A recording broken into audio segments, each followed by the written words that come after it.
All right. Okay, so what I'm going to talk a little bit about today, based on Ahang's experience for the past nearly 30 years, is on where the resistance to discussing sexuality and sexual health is with adolescents and young people. Where is it coming from? And how have we been able in our work to overcome that? Because what Ahang does is we work on sexual health across the board, but we have health education programs and within the mainstream education sector programs as well. And we've been able to integrate elements of sexuality education, which we call locally life skills-based education, into the provincial curriculum of Sindh and into a number of schools, close to 500 schools in Sindh and also in Punjab, areas of the north. So, how have we been able to do that when there is this resistance? So first, to talk a little bit about the resistance itself and where it comes from. And, do we really even need life skills-based education in Pakistan? What does it look like in terms of the country? Why are we talking about sexual and reproductive health so much? Well, some of the indicators seem to suggest that, we really do need some help in this area. So just as some global stats, and I can give the links to all of these also later on. But Pakistan is ranked 145 out of 146 in the Global Gender Gap Index. So we fell a number of places in 2024. So that's pretty awful. That's as low as we can get, essentially. 617,000 pregnancies take place in adolescent women. So this is 15 to 19-year-olds in Pakistan. 36% are unintended. And we still have a number of maternal deaths. So that's often caused by hypertension, unsafe abortions, hemorrhages. And so these are all largely preventative maternal deaths. We know the cause of them, and we also know what would prevent them. 30% of adolescents know about puberty still. At this point in 2024, only 30% of adolescents know about puberty before they experience it. So that means both physical and body changes, as well as the psychological and emotional changes that are going to come, and the ramifications, the social ramifications that come with that. And 70–90% of Pakistani women have suffered from some kind of domestic violence. And it is still estimated that 1 in 5 children is a survivor of child sexual abuse. That's boys and girls, largely at the hands of well-known individuals, family members, so not strangers. So, just as kind of a blanket, when we look at these statistics, a lot of these things are because we are not dealing with the very blatant sexual and reproductive health issues that are happening in the country. We're not preparing young people to deal with them. We're not giving information at the time that it needs to be given in an age-appropriate way. We're not dealing with the issue head-on. And as a result, what we're seeing is either complete stagnation in the statistics. We're not seeing growth and change in it, or we're seeing actually a decrease. So that's just to kind of lay down the situation for why we even need to be talking about adolescent sexuality information. All right, so what are the key barriers and why are we not talking about SRHR? And I'm going to break these down into a few different categories so that we can talk about them individually, because we tend to kind of lump them all in. We say, oh, customary, social, religious, and we just kind of put it all into one. But actually, the cause and effect of each of these is quite important. The first and foremost is absolutely social resistance. So socially, we have created a situation in Pakistan. We're talking about the body, talking about sexuality, and talking about any kind of sexual behavior outside of just for the purpose of reproduction is absolutely stigmatized. And so unless you are married, unless it is within the context of childbirth, there is there's no space to talk about sexuality. And that can even be, that's not necessarily just sexual behavior, that can even be questions about the body, curiosities about things. So there's no room for those things. So what are some of the very straightforward results of that? Well, one is that children don't learn about their body or about boundaries. And so a lot of times when we're seeing these cases of child sexual abuse, a lot of the times it's because the child does not have the language to be able to say, this is a boundary, or, please don't touch me in that way, or please behave with me differently. And it's often because the first word they hear in association with the body when they're very young is shame. So shame, nudity, is immediately shamed. So everything about the body, rather than being something that is celebrated, rather than being something that which is built confidence around, is put into the category of something that should be closed, not talked about. And so children don't express any of those boundaries. It prevents adolescents from learning about puberty. Now, why is that so important? Well, puberty is the gateway to all reproductive health. So if a young girl, for example, doesn't understand menstruation, doesn't understand why there's menstruation, doesn't understand what normal and abnormal things are happening in her body, then she cannot at any point also manage her reproductive health at a later age. So then when we sit back and we say, oh, well, look at the population growth rate in Pakistan, look, there's so many unintended pregnancies, look at what's happening, we're not looking at really the root causes behind this. And a lot of that is because we're not actually teaching people what their reproductive systems are doing. And a lot of that starts in puberty. It also, again, adds to these layers of shame and fear, because we're not letting young people understand that these are natural processes, and they're going to result in certain changes in the body, certain changes in emotions, certain changes in social behavior, and those things are normal things. And there's healthy ways to express that and unhealthy ways to express that. And all of that needs space to be discussed. It prevents, as I said, prevents women from learning about how to manage their reproductive health, and it also prevents consensual equitable relationships that are free from violence. So a lot of the gender dynamics that need to be discussed and explored by talking about what positive sexual health is, what consent is, are never discussed.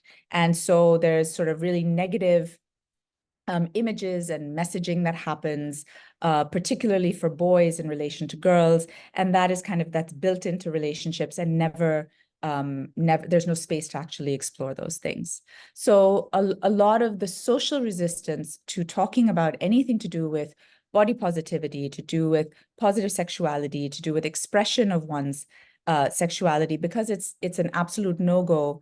There's a lot of consequences that come out of that for young people.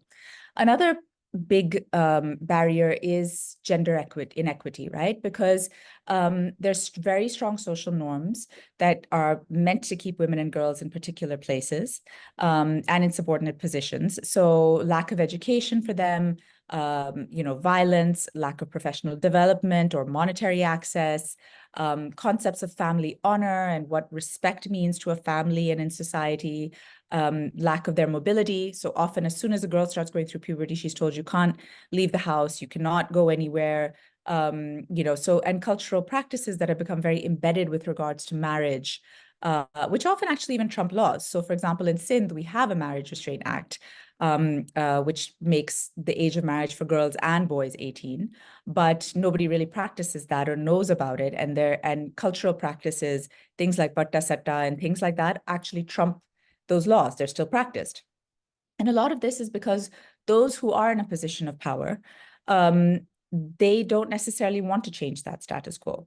So the more information that you give to young people, particularly girls, but to young people in general, the more you're actually changing those power dynamics. And that's not of interest to many. And it's threatening in many ways. And then, there's this concept of religious backlash. And this is just a quote that I wanted to share that one of the teachers has stated for us, and basically saying that, the biggest challenge to implementing these sex education programs in school is religious resistance, because you don't know what is going to happen. You don't know whether you have conservative parents or you have religious leaders who are going to protest, and on what grounds they're going to protest. And so it's better not to even deal with that.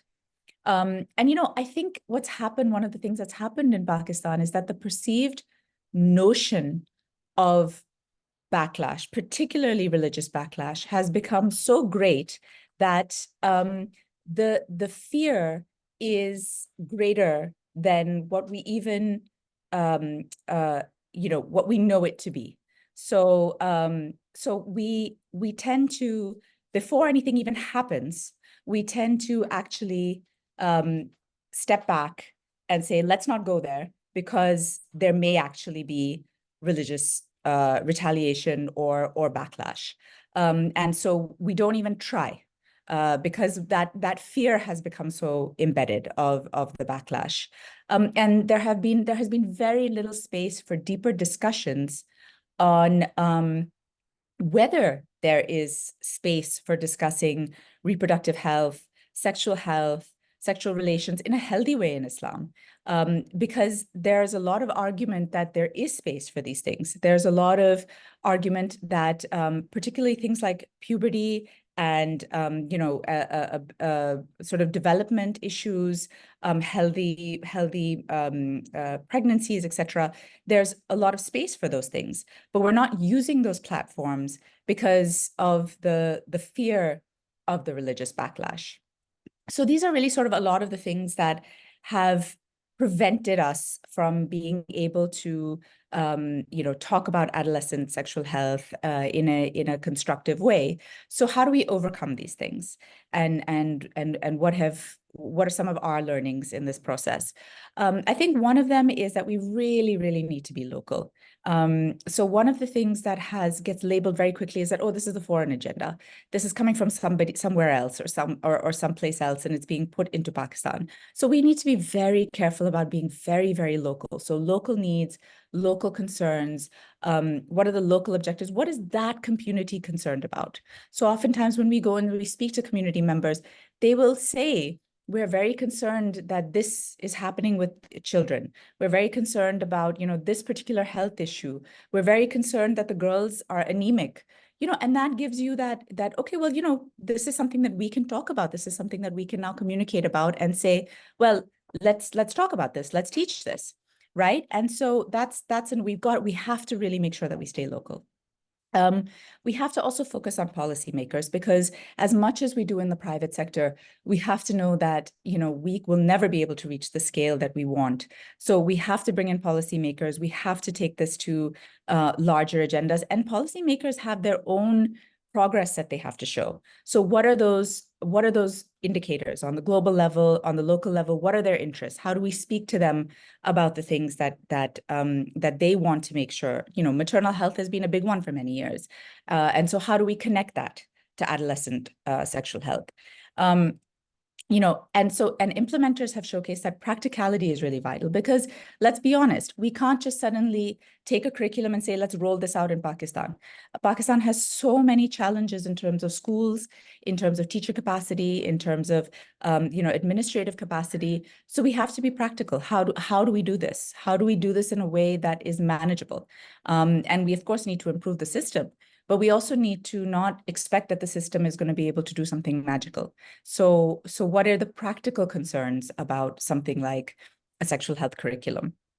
And we need to build champions. And those champions need to be the ones who are there when the backlash happens, because the backlash will happen. There are always going to be those actors, the ones that I mentioned from the social side, the religious side, that are going to say, we don't want this to happen.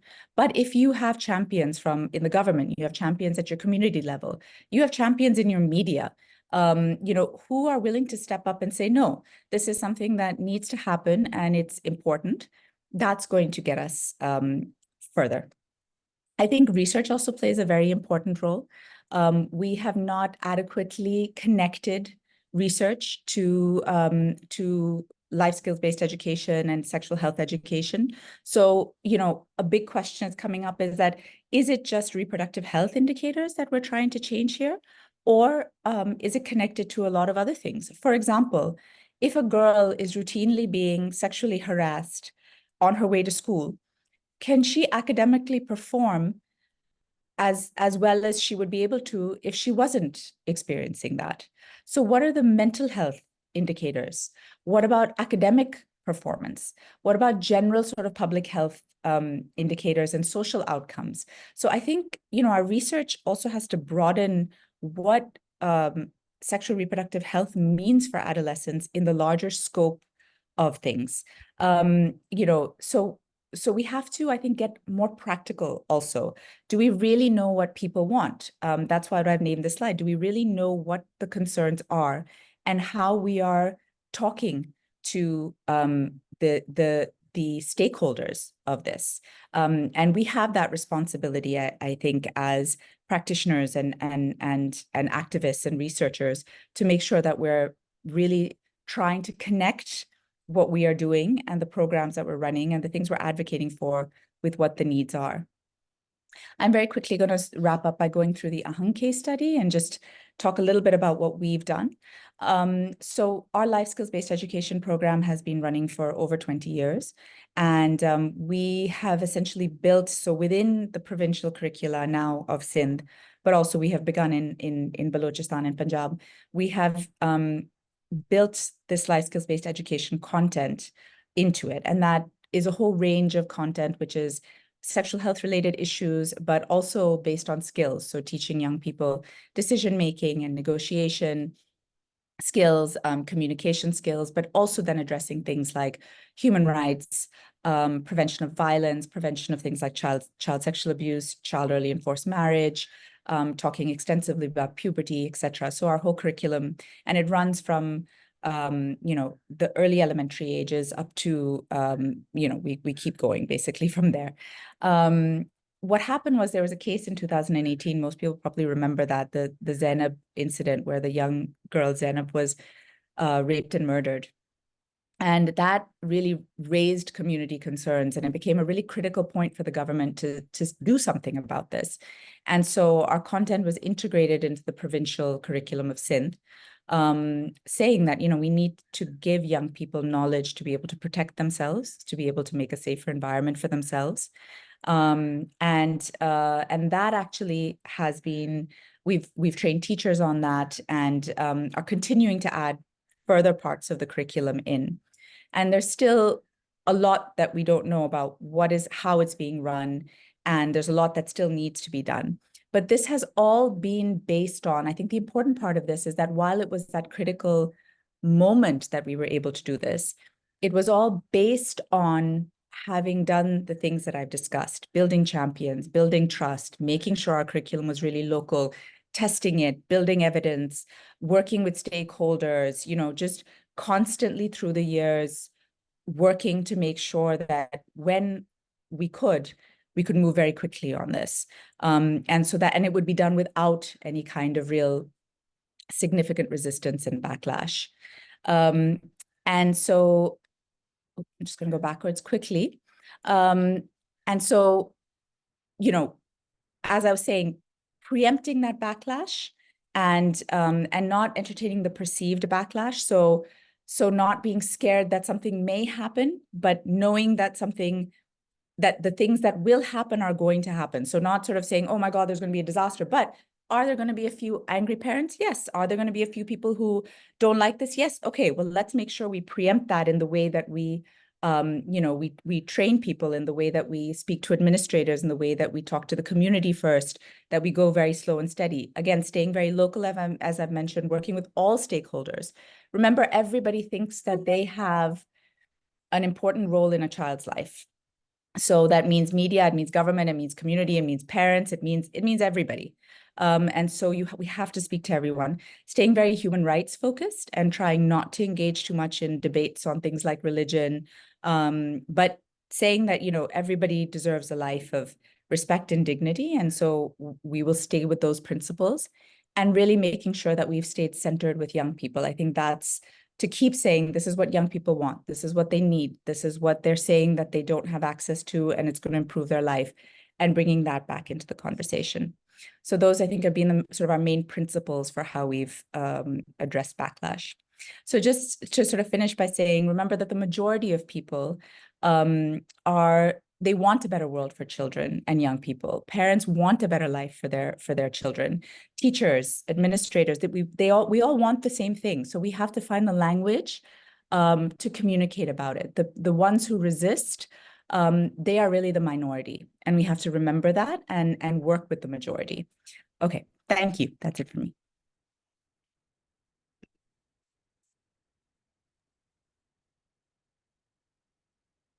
Thank you. Thank you, Ms.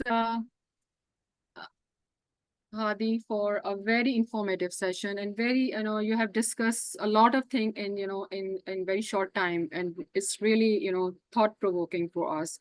And you have discussed, the barriers, what are the social barriers. You touched the important topic of child sexual abuse, the changes, the adolescents have during puberty, gender inequity, and most importantly, that how we can discuss this issue within the, in a healthy way with our, children and adolescents, within the, religious things to how to come up these things. And I really like that your discussion and your thing that your thought on how to be local. I mean, we need to be local to work on these things, and the build champions. So a lot of things. I need to discuss a lot more on that. But first, we'll take our next session, and then we'll come up and discuss in detail with you. I have a lot of questions with you, so we'll discuss that thing. Thanks a lot, Ms. Sheena, for your talk. Thank you so much. So now we will move on to our next talk, and yeah, I would like to invite Dr. Salima Meher Ali to discuss the topic related to this adolescent sexual and reproductive health, and she's going to discuss how to confront the stigma around adolescent sexual and reproductive health. So, Dr. Salima, over to you. Thank you so much, Dr. Faria, for warm welcome and my introduction. As Dr. Faria has already mentioned, I am Associate Professor in the Faculty of Nursing, University of Alberta, and my program of research, PEER, is mainly supported by CIHR, WICRI, and University of Alberta internal funding. So the agenda of my today's talk include, first, I will present some of the findings from my research work on understanding sexual and reproductive health needs of immigrant adolescents in Canada. I will share how cultural, social, and religious factors impact sexual reproductive health and right of adolescents. I will also share some common misconceptions and stigmas that are associated with discussing sexual reproductive health and right with young people, impact of societal silence on adolescent sexual health and well-being, and I will share some of the strategies that I use to address these issues, not only in Canada, but in the Pakistani context as well. Just to mention here that I will use the term SRH for sexual and reproductive health. So Sheena has shared quite a few of the barriers which are very important and which impact the sexual and reproductive health of adolescents, not only in Pakistan, in a very conservative society, but these are the issues which I have identified in my studies, which is really impacting the accessing sexual reproductive health information and services by adolescents in Canada as well. And I agree that many cultural, social, and religious factors, they often intersect and reinforce each other, creating a complex web of beliefs and practices that mainly shape the attitudes towards the sexual health by many people. And moreover, adolescents' SRH service utilization behaviors is also influenced by the cultural and religious norms of the community in which we live in, which is reported by many studies and also reflected in our findings. So starting with cultural factors, many participants in my study reported significant influence of cultural and familial tradition in determining their SRH choices.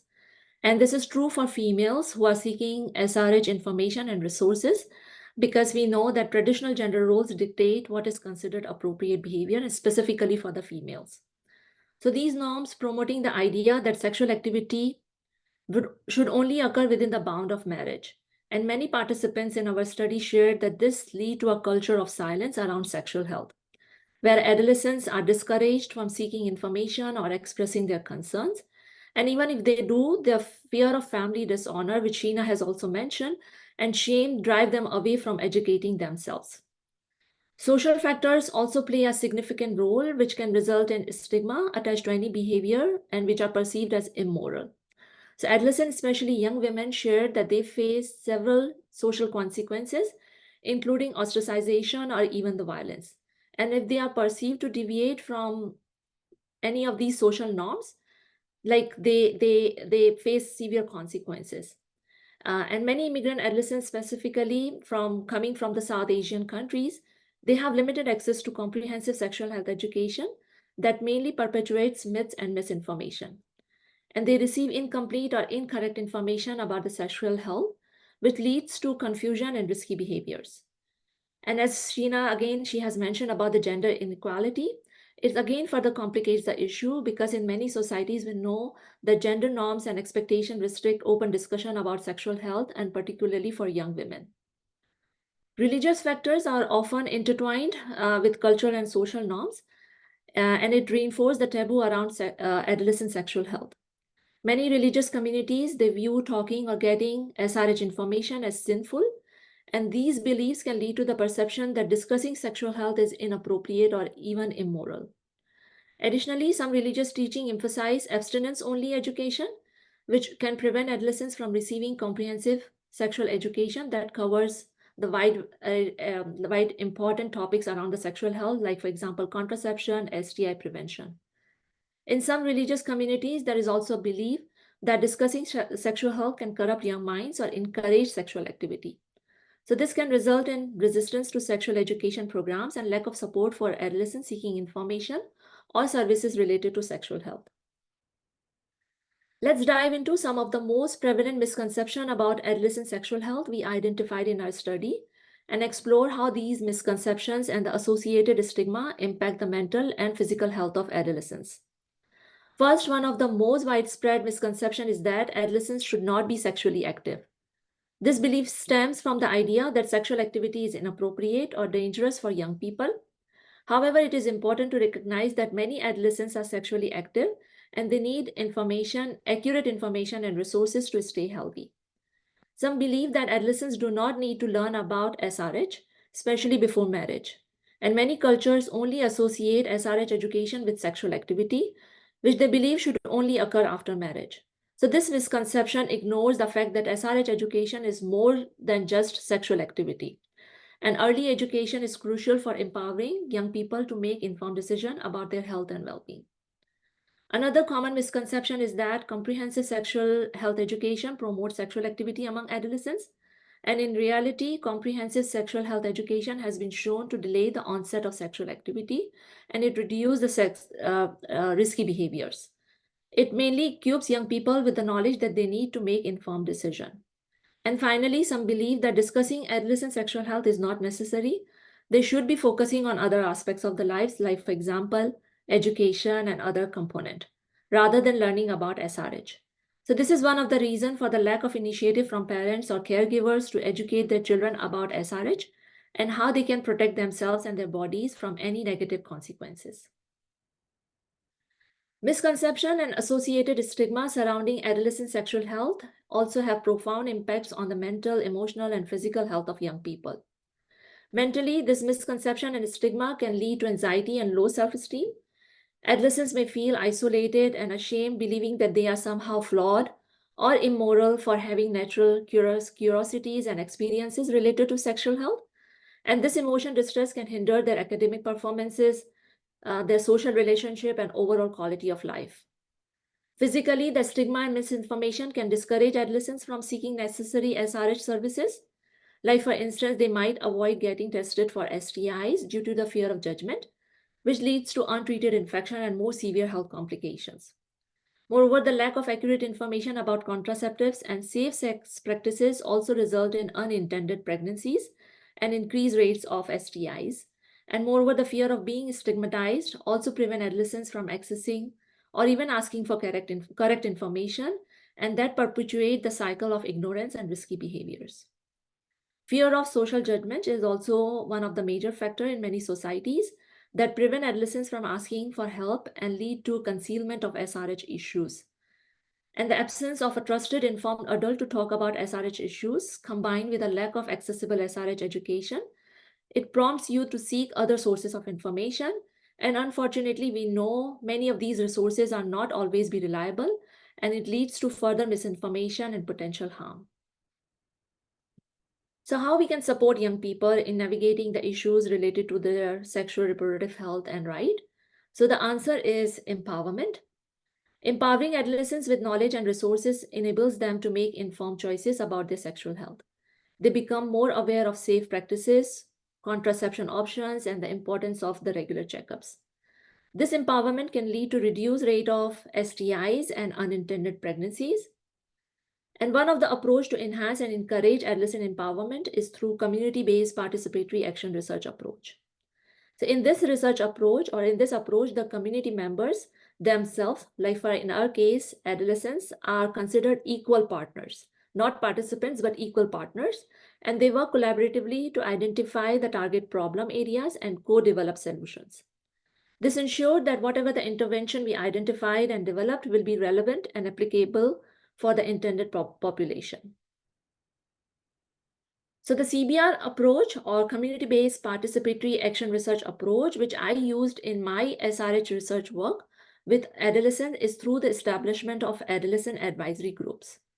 Adolescent advisory groups provided adolescents a platform to share their experiences and challenges in a safe space. They collaborate with researchers, educators, healthcare providers, and other agents to advocate for youth-friendly services and participate in activities that promote SRH outcomes in their communities.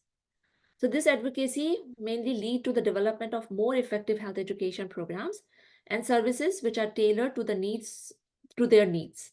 And we ensure that these services are accessible, they are confidential and respectful. So to meaningfully engage adolescents in my research work as partners, I have established and trained adolescent advisory group members in my research team. They receive the training related to the basic research methodologies, SRH concepts, and this equipped them to participate in activities such as like qualitative interviews, participant recruitment, data collection, analysis, feedback on the tools and interventions. So through this approach, we have leveraged adolescents' expertise and knowledge to identify what strategy would work best for them, because these strategies are for them. So we have to ensure that it works best for them. So this strategy or this approach allowed us to design the intervention that will provide culturally relevant resources to them, and what research initiatives can be implemented to enhance SRH outcome among the adolescents. So with the help of Adolescent Advisory Group, we successfully developed a youth-friendly digital health intervention, which is a mobile app, to provide evidence-based SRH resources to immigrant adolescents in Canada. So their insights helped us to understand the learning and informational needs related to SRH, which was reflected in the content development within the intervention. They also helped us to co-design the layout and interface of the digital intervention that would be visually appealing and attract end users. By actively involving youth in such ways, it gives them a sense of ownership, responsibility, and confidence to advocate for their rights and make decisions for their own health and well-being. So this slide shows the AG engagement process in the co-design of the knowledge translation tool, which was a mobile app to promote SRH of immigrant adolescents in Canada. Adolescent Advisory Group members, they actively participated in all phases of the project, from qualitative interviews to data collection, analysis, and then app development. And you can see some of the app screenshot over here. The app prototype is completed, and now we are conducting the usability testing. Some of the key characteristics of Adolescent Advisory Group is that it should be youth-centered. So the group which we have established is composed of adolescents who actively participate in discussion, planning, and decision-making processes. Diverse representation is also important. So the AAG group members for my project are selected to represent a broad spectrum of adolescent population, considering the factors such as age, gender, socioeconomic background, their ethnicity, and other relevant characteristics to ensure inclusivity and diversity of the perspectives. Empowerment and capacity building is also important for meaningful engagement. So as mentioned earlier, AG, like Adolescent Advisory Group members, they receive trainings and resources to enhance their knowledge on SRH topics and it helps in developing their leadership, advocacy, and communication skills. Collaborative approach is another key characteristic. Advisory group, they work closely with various stakeholders like researchers, healthcare providers, project collaborators, and we ensure that their perspectives are integrated into the program and intervention development. The group also engages in advocacy efforts to promote youth-friendly SRH policies and services and implement youth-led initiatives to raise awareness and address SRH issues within their communities. We also collected feedback and evaluation on the engagement process for continuous improvement and to ensure that not only the researcher or the research team benefit, but also AAG, like Adolescent Advisory Group members, are also empowered, and we are meeting their evolving needs in these group discussions. So that was the case study from Canada. For our recent project, SRH project, which is funded by CIHR in Pakistan to co-design an SRH toolkit for youth in Pakistan, we established a group of 15 youth champions in one of the rural area in Pakistan. So to engage youth, we collaborated with lady health workers first to identify active male and female participants aged 14 to 24 years to ensure inclusive and meaningful engagement with their peer group in their communities. So LHWs helped us to map out the youth population in their catchment areas, and they invited participants to join the youth champion group. These young advisors first being trained, they receive training in some research methodologies, sexual health, and social determinants of health to empower them as active contributors. After comprehensive training, these champions initiated SRH sessions within their communities among their peer groups, and they are targeting young girls and boys aged 10 to 19 years. And in these sessions, they covered various adolescent SRH topics, such as, for example, menstruation, hygiene, early marriage, early pregnancy, gender-based violence, effective communication, empowerment, and family planning.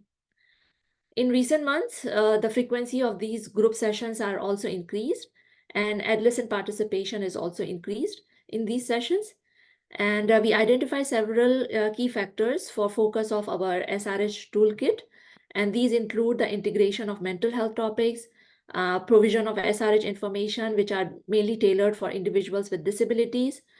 They also want specialized education for young girls who have experienced challenges during the flooding, like climate events or other humanitarian crisis, and the dissemination of knowledge on sexual abuse prevention for young girls aged 10 to 14 years.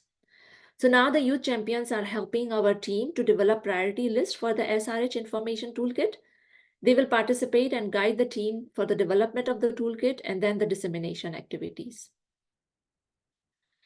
Initially, when youth champions started contacting young people from their communities to discuss SRH-related matters, they faced quite many challenges. And some of the challenges Sheena has already mentioned, and those are the same type of challenges which our youth champions have also faced. Like, for example, parents are not interested.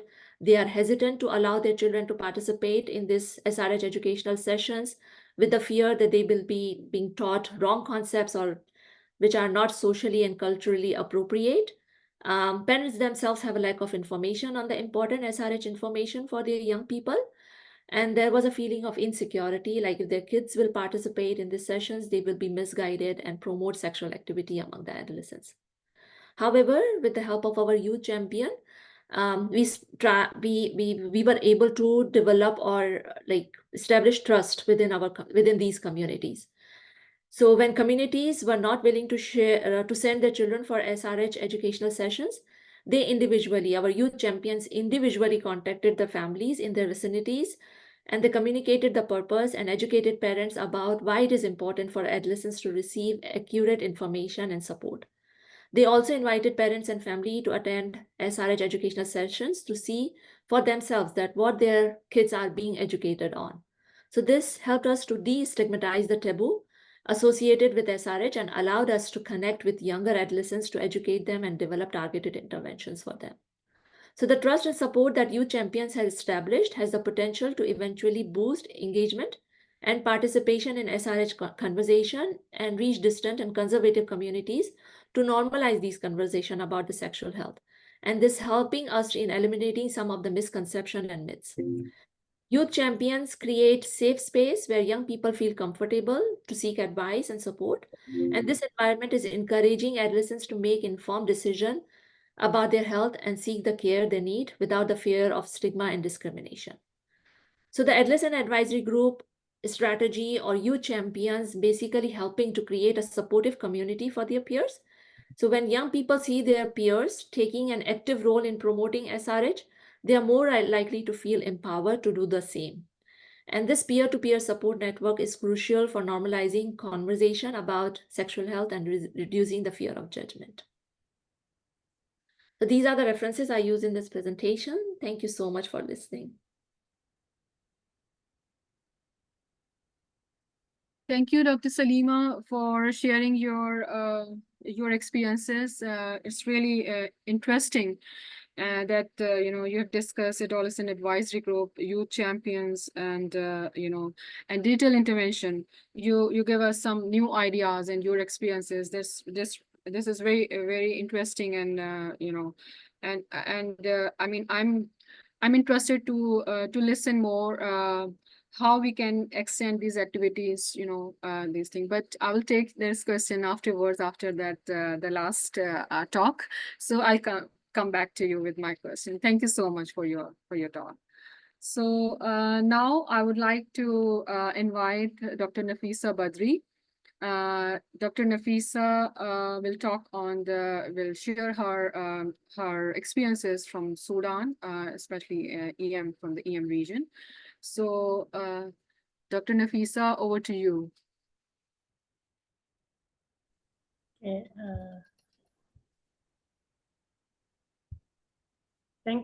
thank you very much, and good afternoon, everybody.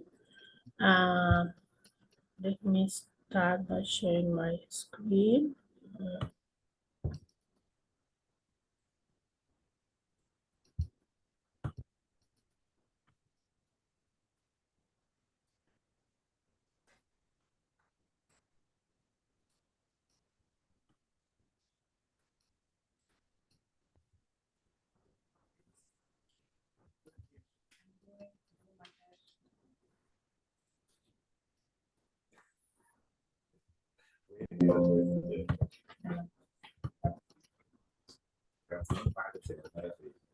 Okay, I'm sharing my screen now. I hope everybody can see it. Yes.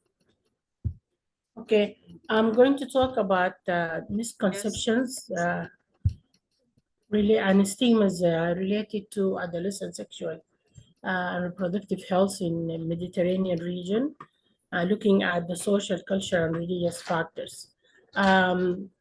As you know, the adolescents, particularly young people aged 10 to 24 years, they make up almost 1/4 of the Middle East and North Africa region, with almost 140 million young people. And it's a home for more than half of the world's refugees, unfortunately, due to the high level of conflict in the region. We have Libya, Sudan, Syria, Palestine, and so all these countries, Afghanistan, they are all in conflict. So this leads to a large proportion of refugees as well as internally displaced people. And more than 1/3 of these are young people. And of course, you know the impact of conflict, particularly in relation to young females, leads to gender-based violence, child early and forced marriage, and also within our region, or within cultures that do not allow information to adolescents, there is always an unintended pregnancies, and most of them, they end up, 2 in 5 of them end up in abortion, carrying multiple risks because of the laws that do not allow girls to who are pregnant, girls or women who are pregnant, to have help or assisted miscarriage or abortion. So they do it behind the, as we say, behind the or in back doors. Why do we need to discuss adolescent sexual health? And I think Sheen and Salima has already mentioned this. We know that adolescent is a very sensitive time. The adolescents, they are usually they have the urge to learn new things, explore and experiment. With their change in their physical and emotional, the changes that they go through make them even more vulnerable to greater risks. They like to explore, they like to find information, but living in conservative societies like ours in Sudan or in the region, usually they are rarely provided with any information. So they tend to look for information and satisfy their curiosity from different sources that may not necessarily provide the right information. And this is usually ends up with unintended pregnancies, vulnerability to HIV, STIs, and even unsafe abortion. And in many instances, it leads also to other issues accompanying sexual health misbehaviors like drug abuse and things like this. And also our education, social and economic policies and social norms and cultural values, they actually pose more challenges. And as Sheena mentioned earlier, that when our children are growing up, we always tend to make them feel that it is a shame or it's not appropriate to talk about sex or to talk about reproductive parts or even to touch them or look at them. So we do not allow them to feel free to ask questions or to feel confident that they can talk about these issues. And this does not satisfy their curiosity. So that's why they tend to depend on their peers. And they tend to depend on other sources. And now with the internet, we see more and more misperceptions and misinformations coming out. So people, they tend to think that we don't need to provide adolescents with sexuality education or to give them any information about their sexual reproductive health because they are not sexually active, they are not interested in sex. But we know that this is not true. Their curiosity is part and parcel of their own growing up. And so they need to ask questions, they need to know. And unfortunately, many of them are sexually active. There is also the issue that if we discuss these issues with them, that will promote their risky behavior, and it will make them think about sex even if they are not thinking about it. And we know that this is not true. We want to provide them with information so that they will make safe choices. They will make choices that will enable them to save themselves and to have a healthy sexual reproductive health. Also, many people, they think that any type of sexual health education for adolescents is not appropriate because, and we know that it is appropriate and it's needed and it can be, as you will see a bit in the study that we did, it can be done in an appropriate way that suits the age of the recipients. When we had a study in Sudan talking about one of my master's students, she did a study on parents' opinion towards sex education. She talked to 30 parents on their opinion. Their children were aged between 5 and 13 years of age. That's the primary school age in Sudan. So the majority of the parents agreed that it's important to have some kind of sexuality education included in the curriculum because they think that this will prevent them from being exposed to harassment and sexual abuse. In another study, we have looked at the curriculum and we found that there are certain elements included here and there, but they are not synchronized. For instance, in fifth year, they have information about ghusl, which is the religious wash after the period or after sexual intercourse, but they don't know what's the period or the menstrual cycle, and they don't know what's intercourse. These are being taught at 7th grade. So there isn't a synchronization between the age, the curriculum within the schools, between the religious teachings and the scientific teachings. And in many instances, the teachers, they ask the children to go and ask their parents to explain to them the elements related to menstrual cycle, or how women get pregnant. And in many instances, the parents, they do not know how to explain this. So the kids are left with other ways to find out the information, which mostly comes from their peers, who are also do not have the appropriate information. The parents in our study, half of them, they said that it's important to start at the age of 5 to 7, regardless of the gender, but they wanted it to be in a very small amount that's suitable to the age, and that can actually satisfy the curiosity of a 5 to 7-year-old. They think that it should be a shared responsibility between the parent and the teacher, because the parents, they think that teachers have a better skills and more knowledge to explain, because the parents are usually too shy to talk to their children about it. And they also, of course, wanted the content to be culturally and religiously sensitive, so they are not actually, because they seem still to think that if we give them all the information, then that will actually make them want to practice sex, as many of them believe. And so they really want this information to be very sensitive to their cultural context. So what are the stigma? There are several stigmas around adolescent when we talk about adolescent sexual reproductive health in our region. Some of course, there is the shame and embarrassment that my preceding colleagues also talked about. There is also the fear of judgment from peers. Adolescents, they feel that their peers, they know, but they don't know. So they feel that they need to know more, and they don't want to be left out from discussing this issue. So they make up things, they make up information. At the same time, they cannot talk to their families. They cannot have an open conversation. Because it is perceived as a taboo subject, and so any kind of educational efforts may not succeed in that, because the community and the policy level, they think that this is a taboo, especially when you talk to healthcare providers, who are very, in many instances, are very, I would say, prejudiced in giving information to adolescents, and providing them with any information, even if it's appropriate to their age.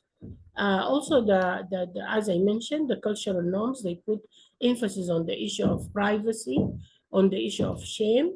And that's, and also I would like to add here that for many girls in our region, in countries that practice female genital mutilation, even talking about genital parts and touching them becomes a very huge issue, because of the psychosocial impact or psychological impact of the act of female genital mutilation. So this even complicates matters more, because even if girls are given the opportunity and the room to talk about issues, they may feel still shameful, and they may feel too scared to talk about these issues.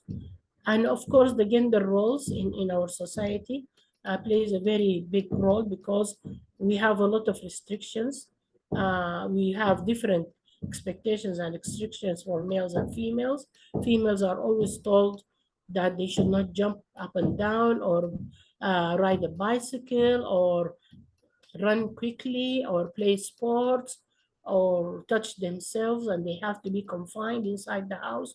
Whereas males are always encouraged to explore and to experiment, and this becomes part of their masculinity. So the issue of masculinity and femininity in our community actually exacerbates this kind of inhibitions in providing information, appropriate information to adolescents, and to really make them have a responsible choice for their own sexual and reproductive health.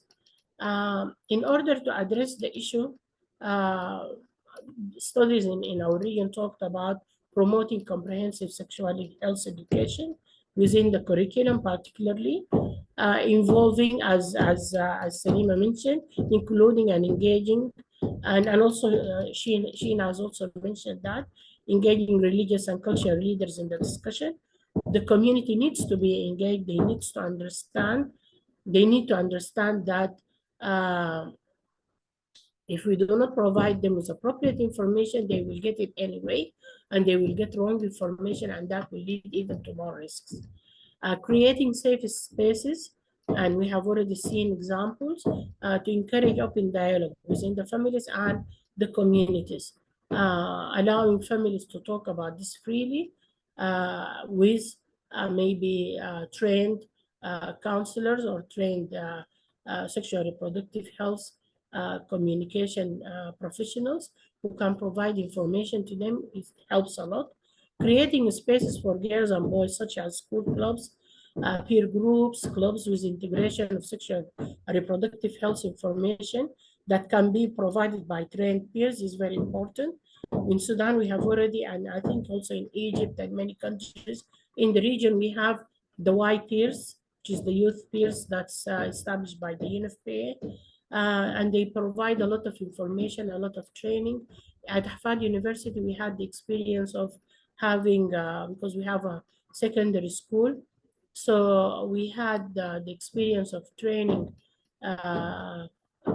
young men and young boys and girls who are in their pre-university here through the Y peers in different aspects related to leadership, sexual reproductive health, communication, in order to enable them to have the right information before they go to the university, because this is a time where they really need to have their responsible behavior and to make good choices, because they will have more freedom of mobility and more freedom of engaging with the other sex.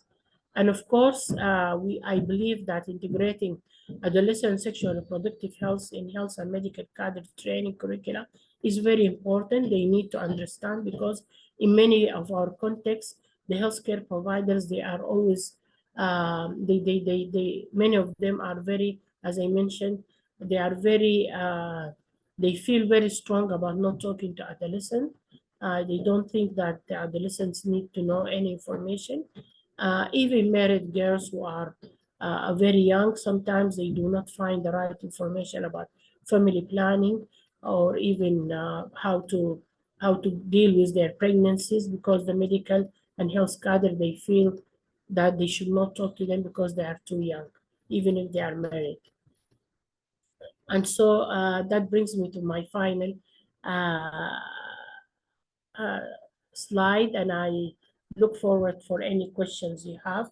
The picture is from a project that we have done in collaboration with the Canadian Embassy in Sudan in establishing school clubs at Hafad High School to help girls to deal with aspects related, and boys, because it's a co-ed school. So it was targeting girls and boys, and we targeted them with different information related to sexual reproductive health. And particularly for the girls, we have talked to them about issues related to menstrual health and hygiene, because it is one of the issues that nobody talks about. And when we did a study on this issue in the school, we found that it influences the girls' ability to attend the school, and their attendance, and even their academic performance, because of the stigma and the shame that surrounds having their periods in the school. So again, this is another issue that needs to be addressed in our region greatly and urgently. Thank you very much. Thank you, Dr. Nafisa, for your thoughts and sharing your experiences and your suggestion from Sudan. It's really thoughtful and interesting, and interesting talk. I would agree with you that integrating adolescent sexual reproductive health services in health and medical care training curricula would be very helpful to give them knowledge and to to communicate with them easily. And you have also discussed promoting comprehensive sexual health education.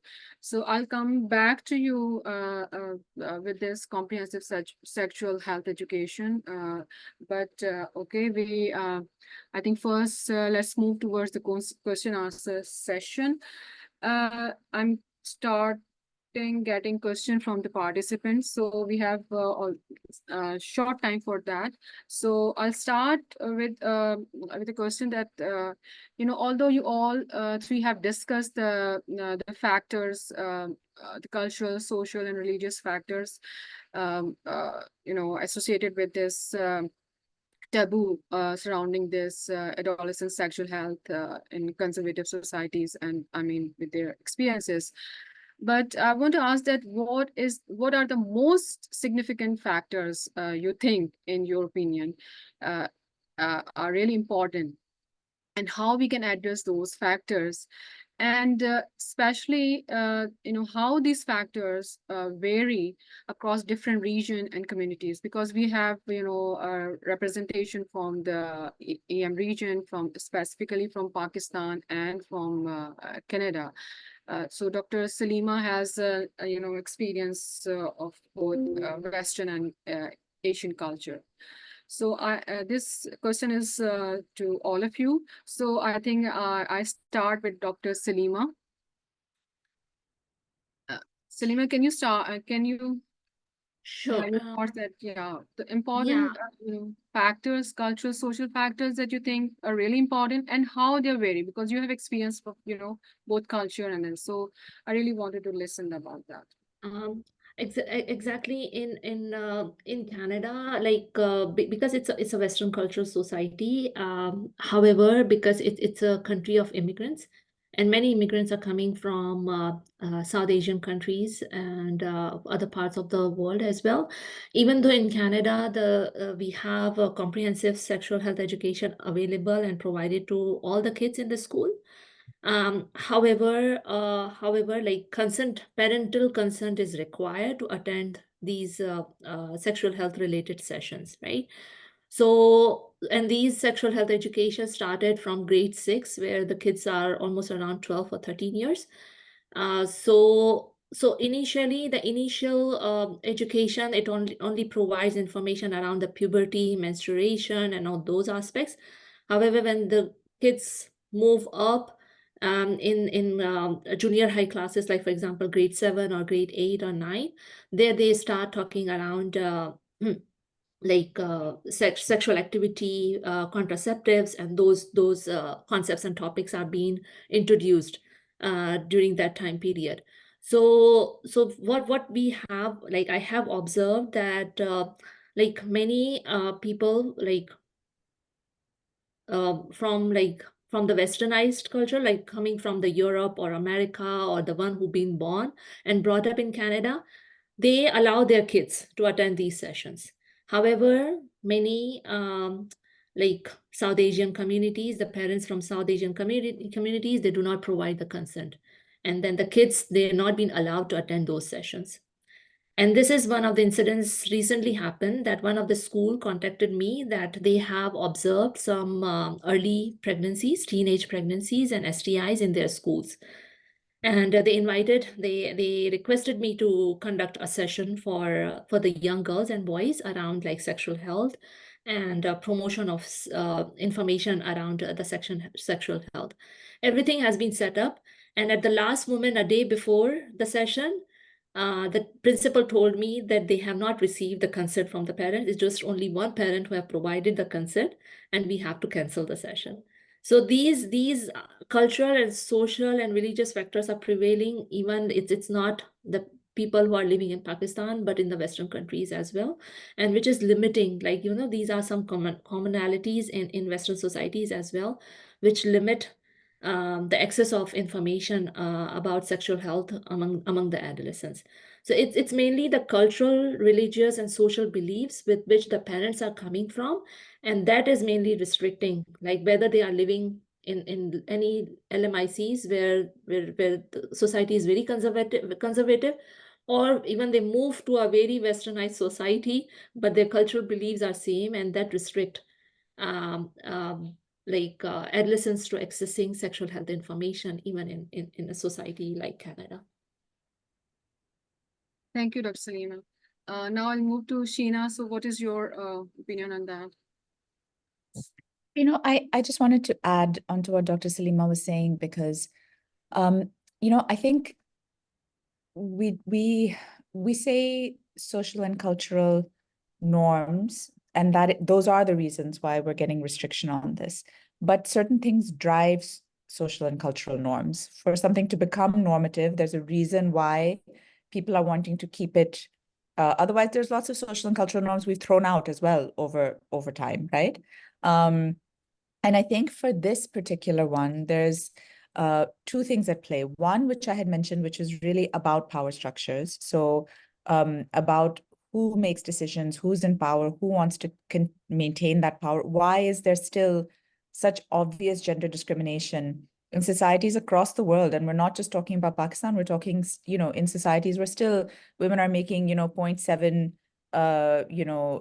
or 70 cents to the dollar. I mean, we're talking about what we're sort of the Western societies as well, so gender discrimination is across the board, and there's reasons for that. And I think the more that women can learn to control their reproductive health and choices, the more empowered they become from that, and the more it also frees them to be able to make other choices, to be able to pursue other interests, to be able to become income earners. All of those things come hand in hand. So I think that that's there. But I think for adolescents in particular and young people, a huge driving force is fear. So fear of what is going to happen if they get this information.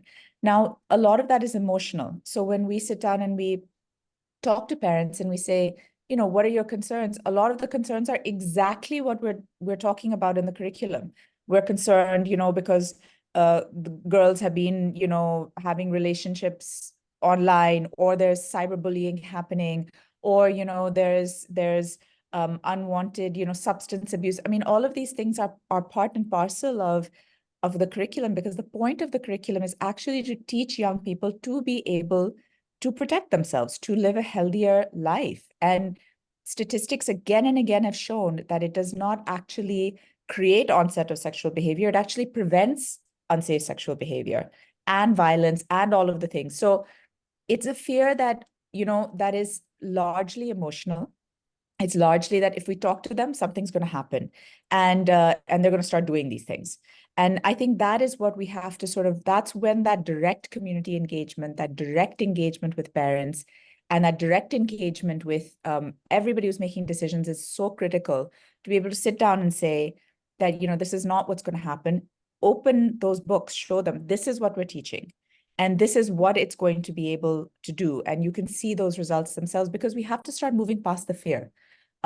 Because the fear is causing so many other problems. So, I think that's really, really important in this issue.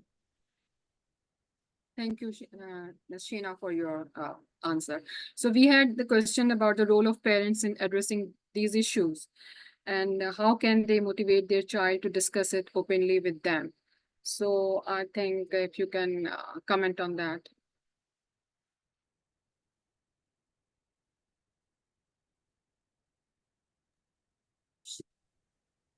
Sheena, So, you. okay, maybe. Yeah, sure. I can quickly. I think Dr. Salima wanted we are something, running out of time. It's yeah. Yeah. Yeah, so just very quickly, I think the role of the parent is very critical, but I think parents are paralyzed again by fear. They don't know what to do. So for example, for child sexual abuse, we made a role play video, and it was just a parent and a child, and showing, this is how you can talk about it. This is what you can do. This is the situation. Child is taking a bath. This is when you can talk about safe and unsafe and unwanted touch, about, it doesn't have to be a big thing. So I think when parents are given tools, they become much better able to talk about it. And one thing I will say is that repeatedly, we have had parents come back to us and say, thank you for talking to young people about puberty and development because we didn't have the words and we didn't know how to do it. So parents actually do appreciate it in many cases. Thank you. Now, I mean, I think we don't have much time, so I'll take the last question, and this is for Dr. Nafisa. Dr. Nafisa, can you comment on that, how we can break that taboo to engage men in family planning decision making? Okay, thank you for the question. I think one element would be is to work from the policy level because, and again, I go back to the healthcare providers training curricula. Because in many instances, healthcare providers, they do not accommodate the presence of men when women come to family planning clinics. They don't think that they are actually welcome there. And I've worked a lot with colleagues in Yemen and in Sudan and in Egypt in that aspect. And we always find that even the settings of our family planning clinics do not actually welcome men to be engaged. At the community level, I think men need to understand, again, just like we are talking about parents and adolescent men, they need to understand the different aspects related to family planning, and that it's a shared responsibility. And in the studies our colleagues and my students have done, we found that when men are actually actively engaged, it always ends up with a very positive outcome, that women, they do actually conform to using family planning, or men themselves, they take the responsibility for using, for example, condoms to prevent pregnancy. So I think open dialogue again, and religious dialogue as well, because many men, they listen to religious leaders and they listen to their own community leaders, because there is always this talk that this is a women issue and men should not be engaged in. Thank you. Thank you, Dr. Nafisa, for your thought. So I think we don't have time to take more questions. So I would recommend or suggest participant, if they have questions, so they can send mail right down to me or Javeria, so we can forward and write down to whom you want to ask that question. So we can forward that question to the particular panelist, and you will get the answer. So thank you, all of you, Ms. Sheena, Dr. Salima, Dr. Nafisa Badri, for joining us today. I'm really grateful to all of you that and your thoughts, and you have discussed very important and crucial issue that regarding adolescent sexual and reproductive health, and we need to discuss this more to to break the barriers. Although a lot of questions coming into my mind as well, but we don't have that time. So I think thank you so much. So we conclude this session, and hopefully we'll arrange another one to discuss more on this issue. So I will over to Javeria to conclude that session. Thank you so much. Thank you, all of you. Thank you, everyone. Thank you, everyone, for your active participation, engagement in today's webinar. I hope that we have succeeded in dispelling many myths and providing valuable knowledge that can help change your mindset regarding adolescent sexual health.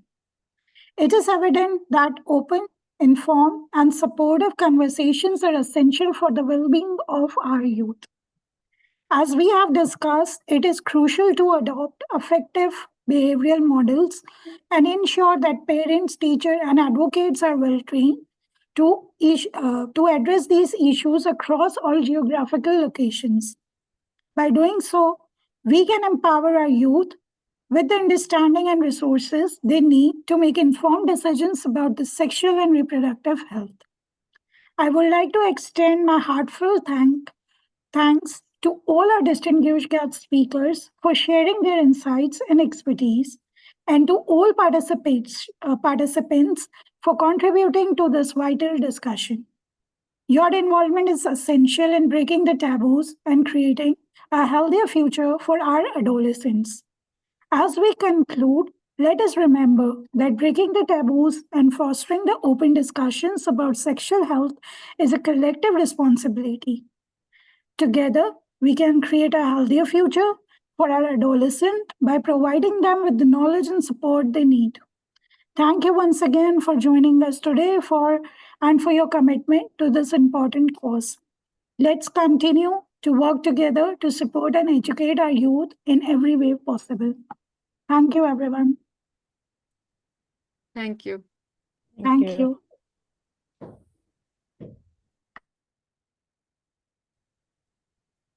Bye. Take care. Allah Hafiz.